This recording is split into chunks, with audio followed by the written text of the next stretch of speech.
Hivyo Mheshimiwa Mkuu wa Wilaya, nichukue fursa hii kuwapongeza sana wananchi wa mtaa huu wa Mkoani kwa jitihada kubwa na kushiriki katika shughuli za kimaendeleo za kuhakikisha mradi huu wa jengo hili la ofisi ya mtaa kukamilika kwa wakati, na shauku yao kubwa ni kutaka huduma iendelee kufanyika hapa katika mtaa wao.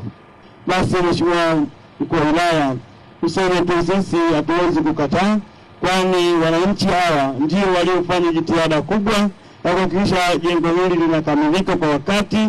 Hata nyinyi wenyewe viongozi hamkutarajia kama linaweza kukamilika.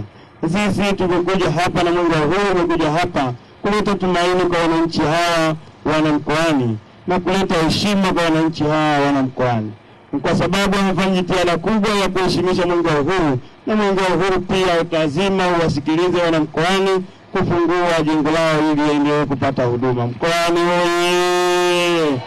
Mkoani safi! Mheshimiwa Mkuu wa Wilaya, baada ya kusema hivyo, niseme tu wananchi wa Mkoani, mimi nimefurahishwa sana na kazi mliyofanya, na hivyo Mwenge wa Uhuru uko tayari kufungua jengo hili ili muweze kupata huduma zote ambazo mtazipata katika mtaa wenu huu wa Mkoani, na ofisi yenu mwanze kuitumia mara moja